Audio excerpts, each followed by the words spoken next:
Natural गोष्टींवर depend राहिलेलं कधी पण चांगलं. केमिकलवाले प्रोडक्ट वापरून किंवा शॅम्पू वापरून, कंडिशनर वापरून केस खराब करण्याऐवजी आपण घरात खूप अशा DIY गोष्टी बनवू शकतो, ज्याने की तुमच्या केसांना खूप चांगलं टेक्स्चर येतं, तुमचं हेअर फॉल कंट्रोल होतो. त्याचबरोबर तुम्हाला एक जी हेअर ग्रोथ असते ना, ती ट्रिगर व्हायला हेल्प होते. बघा, याच्यासाठी तुम्हाला काय करायचं आहे, प्रोसेससाठी खूप इझी प्रोसेस आहे. तुम्हाला लोखंडाच्या कढईमध्ये 1 ग्लास पाणी घ्यायचं आहे. त्याच्यामध्ये तुम्हाला थोड्याशा मेथ्या, जवस आणि कढीपत्ता ह्या फक्त 3च गोष्टी टाकायच्या आहेत आणि छान पद्धतीने उकळून घ्यायचं आहे. आता तुम्हाला 1-2 उकळ्या आल्या ना, तर त्याला मीडियम म्हणजे फ्लेमवरती ठेवायचं आहे. अति जास्त पण उकळू द्यायचं नाही आहे, जेणेकरून त्याच्यातले म्हणजे ज्या गोष्टींमधल्या चांगले घटक आहेत ना, ते हवेमध्ये किंवा जास्त उकळल्यामुळे नाहीसे व्हायला नकोत. बघा, छान असा तुम्हाला त्या पाण्याचा कलर चेंज झालेला दिसेल आणि हे सगळी प्रोसेस आपण लोखंडाच्या कढईत करत आहे. त्याच्यामुळे आयर्नचे बेनिफिटसुद्धा तुमच्या केसांना भेटतात आणि या तुम्हाला पाण्याचा कलर तुम्हाला स्लाइटली म्हणजे काळा झालेला दिसतो, म्हणजे त्याच्यात आयर्न उतरलेलं आहे.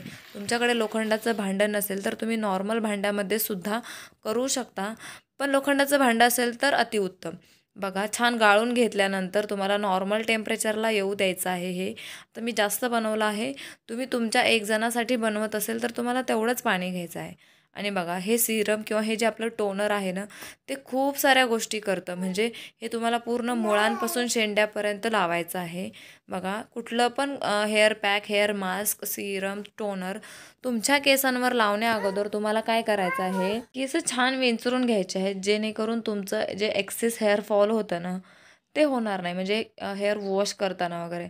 बघा, ही रेमेडी लावल्यानंतर तुम्हाला फक्त केसांवरती अर्धा तास ठेवायची आहे. अंघोळीच्या अगोदर तुम्ही हे करू शकता.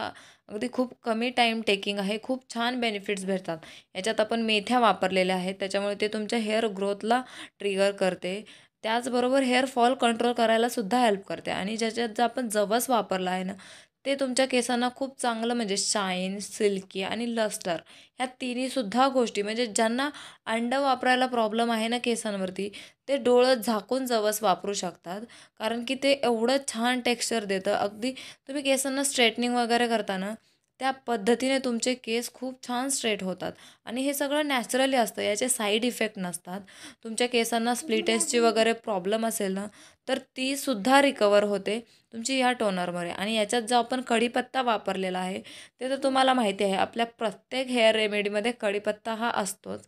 कारण की तो तुमच्या केसांचं जे प्रीमॅच्युअर ग्रेइंग असतं, म्हणजे वया अगोदर केस पांढरे होणं जे असतं ना, ती गोष्ट कमी करायला हेल्प होते. त्याचबरोबर बऱ्याच रिसर्चमध्ये असं आढळलं आहे, की जो कढीपत्ता आहे ना, तो तुमच्या केसांना म्हणजे हेअर ग्रोथ करायला सुद्धा थोडंसं तुमच्या हेअर ग्रोथला ट्रिगर करतो. बघा, तुम्हाला सुद्धा म्हणजे असे केस हवे असतील, मी सुद्धा एक नॉर्मल हेअर लेंथवरती होते, पण जेव्हापासून मी अशा गोष्टी वापरायला लागल्या आहेत, माझे केससुद्धा खूप छान झाले आहेत. व्हिडिओ पूर्ण पाहिल्याबद्दल खूप आभारी आहे.